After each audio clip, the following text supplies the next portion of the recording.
Man versus wild की शुरुआत हुई थी साल 2006 में, उससे 10 साल पहले साल 1996। बियर ग्रिल्स अपने आर्मी फ्रेंड्स के साथ अफ्रीका में छुट्टियां मना रहे थे और जाम्बिया में वो स्काई डाइविंग करने आए। बियर को पैराशूटिंग का खूब एक्सपीरियंस था, वो कई बार प्लान से छलांग लगा चुके थे, तो सब कुछ प्लान के अकॉर्डिंग चल रहा था। एक एक करके बियर के सारे फ्रेंड्स प्लान से नीचे जंप करते हैं, वो भी अपने पैराशूट के साथ नीचे जंप करते हैं। प्लेन से जंप करते ही बियर 200 किलोमीटर पर आवर की स्पीड से नीचे गिरे।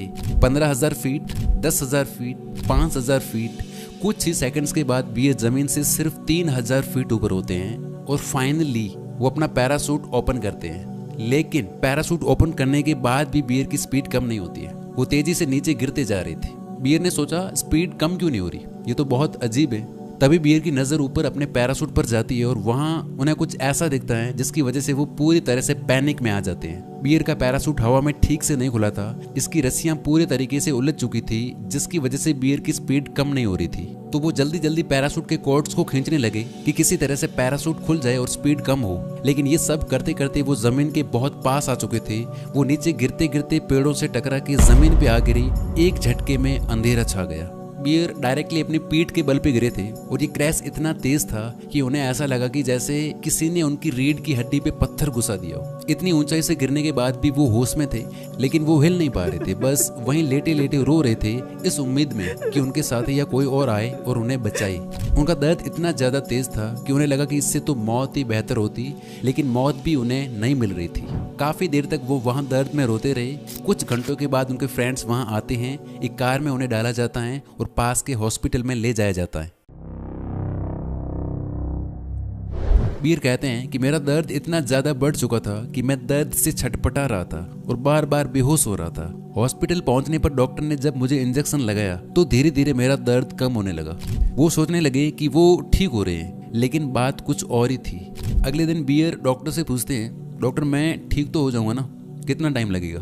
तो डॉक्टर उन्हें एक्सरे दिखाते हुए बोलते हैं, बियर तुम्हारे स्पाइन की 3 मेन हड्डियां T8, T10 और T12 टूट गई है। ये इंसान की पीठ की सबसे मजबूत हड्डियां होती हैं जो अब चकनाचूर हो चुकी हैं और अब तुम कभी चल नहीं सकते। ये सुन के यंग 21 साल के बियर ग्रिल्स की जैसे दुनिया ही खत्म हो गई। पहाड़ चढ़ने वाला इंसान अब बाथरूम भी नहीं जा सकता था। बियर कहते हैं कि पैराशूट से गिर के हड्डियां टूटने में इतना दर्द नहीं हुआ जितना हॉस्पिटल में 1 साल रह के उन हड्डियों को जोड़ने में सहन करना पड़ा। हॉस्पिटल में बेड पे पड़े हुए वो सोचते रहते थे कि वो अब कभी चल नहीं पाएंगे।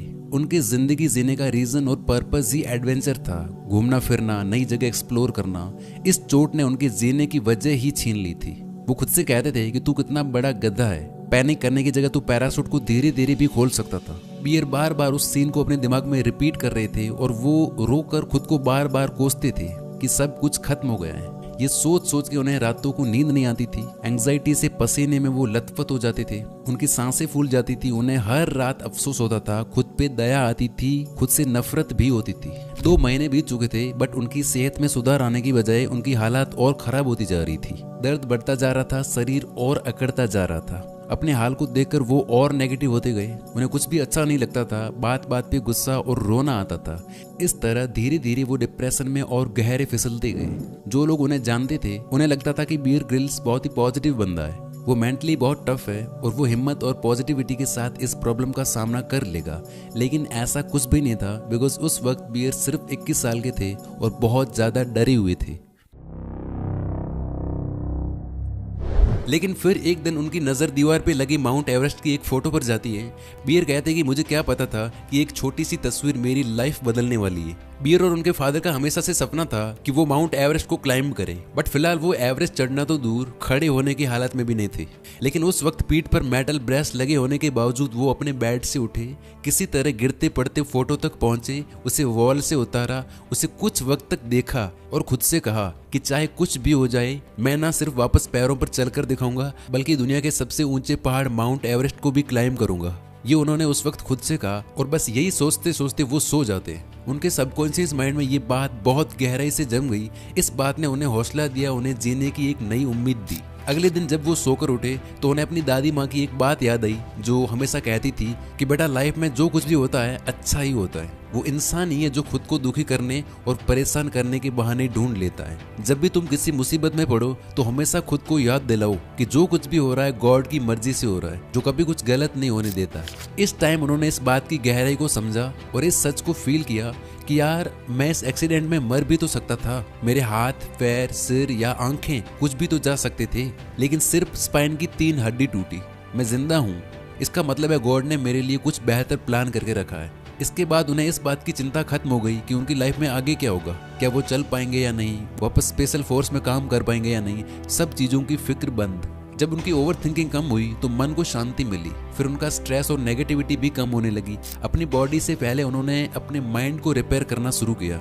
माइंड स्ट्रांग हुआ तो बॉडी भी अपने आप हील होने लगी, उनके जख्म भरने लगे, हड्डी के जुड़ने की स्पीड तेज हो गई। फिर उन्हें एक दिन उनके सबसे करीबी दोस्त ने कहा कि अक्सर भगवान के हाथ में जन्म, मृत्यु और फिर पुनर्जन्म होता है और इस इंजरी से तुम्हारा पुनर्जन्म हुआ है। बियर ग्रिल्स कहते हैं कि जिंदगी अक्सर हमें दूसरा मौका नहीं देती, लेकिन अगर ऐसा होता है तो बहुत ज्यादा ग्रेटफुल रहो। वो ग्रेटफुल थे अपनी लाइफ के लिए, अपनी टूटी कमर के लिए, अपने सपनों के लिए। किसी चीज की कोई चिंता नहीं, ना अपने पास्ट की ना फ्यूचर की। उन्होंने फिर से जाके उस माउंट एवरेस्ट की पिक्चर को हाथ में लिया और जोर से बोले, जैसे ही मैं ठीक हो जाऊंगा मैं माउंट एवरेस्ट की चोटी को छू के आऊंगा। उन्हें इस डिप्रेशन से जो एक चीज ने सबसे ज्यादा हेल्प करी थी वो था उनका लक्ष्य, उनका एम, उनका गोल। उनके पास अब जीने का एक रीजन था। जब वो अपने आसपास के लोगों से कहते थे कि वो ठीक होकर माउंट एवरेस्ट को चढ़ना चाहते तो लोग उनकी बातों को इग्नोर करते थे, लेकिन उनका गोल एकदम क्लियर था। अब उन्हें जल्दी से ठीक होना था बस। एक्सीडेंट के 3रे महीने के बाद दर्द कम होना शुरू हो गया। 8 महीने बाद उन्हें हॉस्पिटल से डिस्चार्ज कर दिया गया और 1 साल में वो पूरी तरह से ठीक हो गए। पर डॉक्टर्स ने उन्हें मना कर दिया था कि वो स्पेशल फोर्सेस में वापस ट्रेनिंग नहीं कर सकते। बियर समझ गए थे कि वो इस इंजरी के साथ अब वापस आर्मी में कंटिन्यू नहीं कर सकते, तो बियर ने आर्मी से रिजाइन कर दिया। बट अब उनके पास ना कोई जॉब थी और ना कोई सोर्स ऑफ इनकम। यहाँ तक कि माउंट एवरेस्ट की ट्रिप के लिए जो उन्हें लाखों रुपए चाहिए थे वो भी उनके पास नहीं थे। बियर के लिए माउंट एवरेस्ट इस वक्त डू और डाई मिशन बन चुका था। उनके सामने 2 सिनेरियो थे। पहला, अगर वो उस पर सक्सेसफुली क्लाइंब करते हैं तो वो ये करने वाले ना सिर्फ ब्रिटेन के यंगेस्ट पर्सन बन जाएंगे, बल्कि इसके साथ में उन्हें कहीं स्पॉन्सरशिप या जॉब भी मिलेगी। लाइफ में और भी कई अपॉर्चुनिटीज भी आ सकती है। दूसरी तरफ बियर के लिए फेल होने का मतलब था या तो एवरेस्ट जैसे खतरनाक माउंटेन पर उनकी डेथ, या फिर पूरी लाइफ बिना किसी जॉब की एक फेलियर कहलाना। फिर भी उन्होंने माउंट एवरेस्ट को क्लाइंब करना चूज किया, बिकॉज उनके पास अब खोने के लिए कुछ भी नहीं था और पाने के लिए बहुत कुछ। एवरेस्ट जाने के लिए ऑलमोस्ट 50 लाख रुपए का खर्चा आता था और इतने पैसे बियर के पास नहीं थे। अगले 1 महीने तक उन्होंने कई लोगों को चिट्ठियां लिखी ताकि उन्हें स्पॉन्सरशिप मिल सके। उन्होंने करीब 250 कंपनीज को स्पॉन्सरशिप के लिए प्रपोजल्स लिखे और सारी कंपनीज से वो रिजेक्ट हो गए। हार ना मान के एक के बाद एक 23 चिट्ठियां उन्होंने वर्जिन ग्रुप के ओनर रिचर्ड ब्रैंसन को भेजी, जो कि खुद इस तरीके के एडवेंचरस मिशन करते रहते थे, पर इसका जवाब भी उन्हें नहीं मिला। बियर ने रिचर्ड ब्रैंसन का एड्रेस निकाला, उनसे मिलने पहुंचे, बट वहां से भी वो सिक्योरिटी गार्ड द्वारा भगा दी गई। फिर उन्हें अचानक से कहीं जाते हुए एक दिन एक कंपनी दिखी जिसका नाम था Davis Langdon and Everest. Bear बिना कुछ सोचे समझे ऑफिस पहुंचे और वहां की सेक्रेटरी से जाके कहा, मुझे सिर्फ 2 मिनट आपके सीईओ से बात करनी है, प्लीज मेरी उनसे बात करवा दीजिए प्लीज।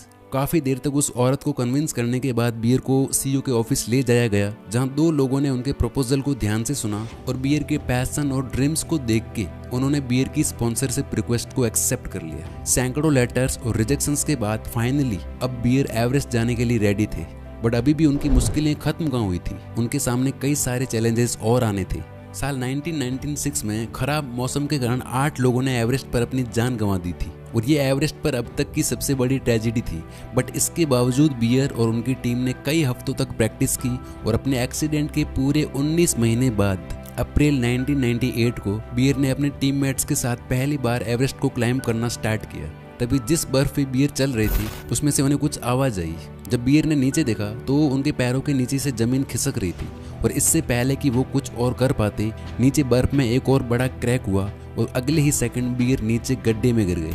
ये गड्ढा इतना ज्यादा गहरा था कि बियर को नीचे कई हजार मीटर तक भी इसका एंड नहीं दिख रहा था। बियर गड्ढे की दोनों तरफ की वॉल से टकरा कर नीचे गिर रहे थे, पर तभी एक झटके के साथ वो गड्ढे के बीचों बीच रुक गई। बियर की बॉडी एक पतली सी रस्सी से अटैच थी, जिसके चलते वो पूरी तरह से नीचे जाने से बच गई। बट उनके पास ज्यादा टाइम नहीं था, वो रस्सी कुछ ही सेकंड में टूट सकती थी। तो बियर ने अपने पैर वॉल में फंसाने की कोशिश करी, बट बर्फ में उनका पैर बार बार फिसल रहा था। बट तभी बियर को फील हुआ कि कोई उन्हें ऊपर खींच रहा है। ऊपर देखा तो दोनों साथी उन्हें ऊपर खींचने की कोशिश कर रहे थे। इस बार बियर ने पूरी ताकत लगाकर अपने पैरों से गड्ढे की दीवारों का सपोर्ट लिया और उनके हाथ में जो कुल्हाड़ी थी उसकी मदद से वो धीरे धीरे ऊपर आ गए।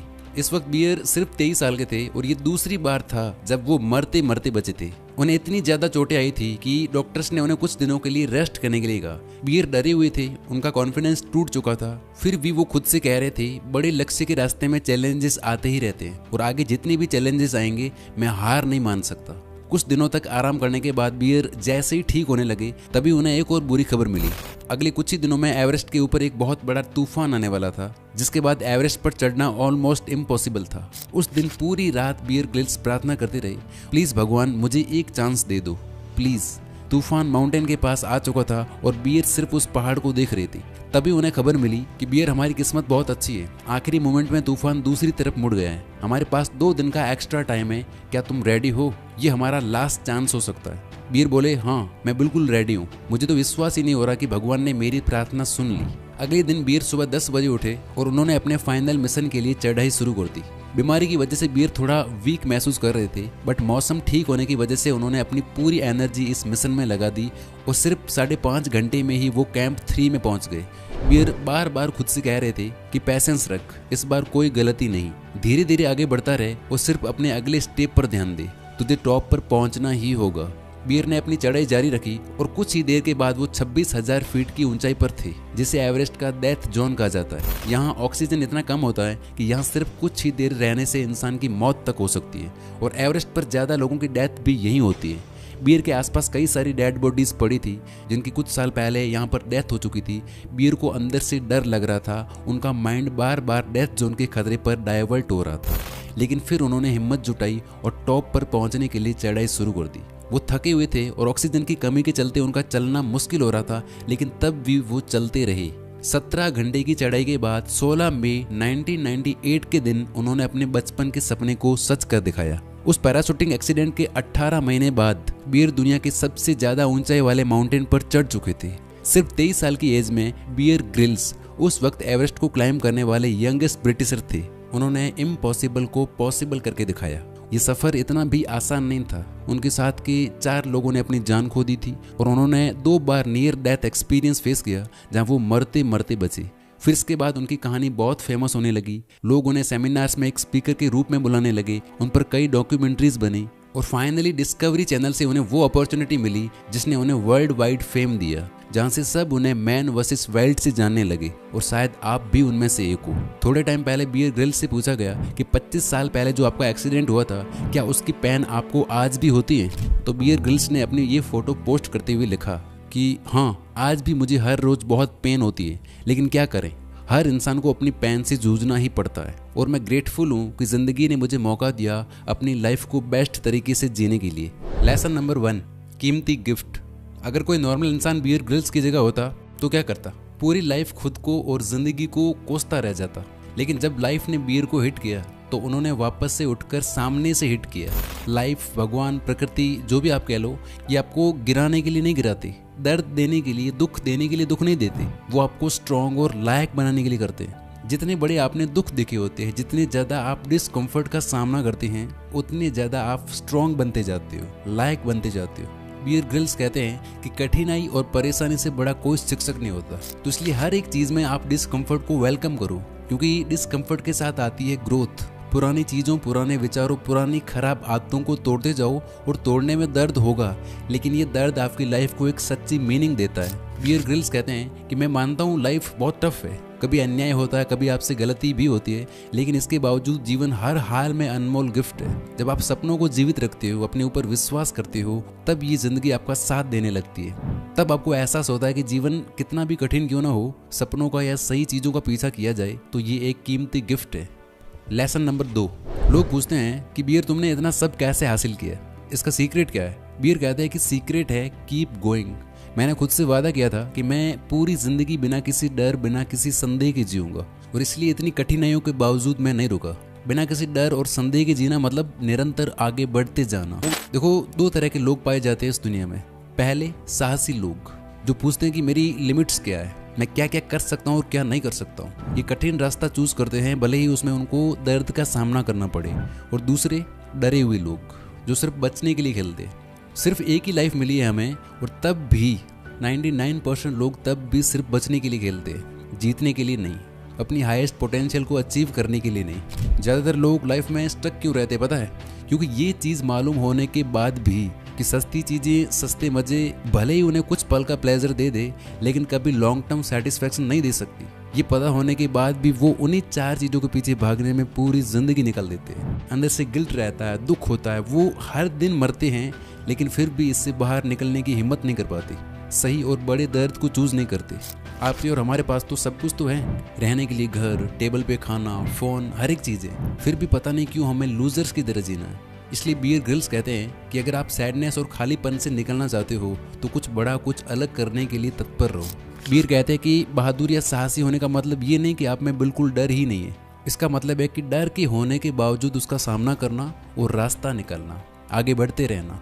एक साइकोलॉजिस्ट है रॉबर्ट थेयर करके, वो बताते हैं कि आपका मूड जो होता है वो एक फिल्टर की तरह काम करता है। इसी के थ्रू आप डेली लाइफ को एक्सपीरियंस करते हो। इसी से डिसाइड होता है कि आपका पूरा दिन कैसा जाएगा, और मूड डिसाइड होता है सुबह उठते ही आप क्या करते हो, इससे, आपके मॉर्निंग रूटीन से। एक बार आपने डेली रूटीन के पीछे की साइकोलॉजी समझ ली तो आपकी लाइफ 10 गुना ज़्यादा बेटर हो जाएगी। फेमस न्यूरोलॉजिस्ट एंडी हुबरमैन ने अपने लिए एक ऐसा साइंटिफिक मॉर्निंग रूटीन क्रिएट किया जिसे दुनिया भर में कई लोगों ने फॉलो करके अपनी लाइफ चेंज की। इस 8-9 मिनट की वीडियो में मैंने इसे पूरा एक्सप्लेन करके रखा है हिंदी में। आप जाके अभी देख सकते हो या बाद में देखने के लिए सेव कर सकते हो, बिकॉज आपके टाइम से, आपकी एनर्जी से कीमती और कुछ भी नहीं है। Wish you all the very best. Thank you so much for watching this video.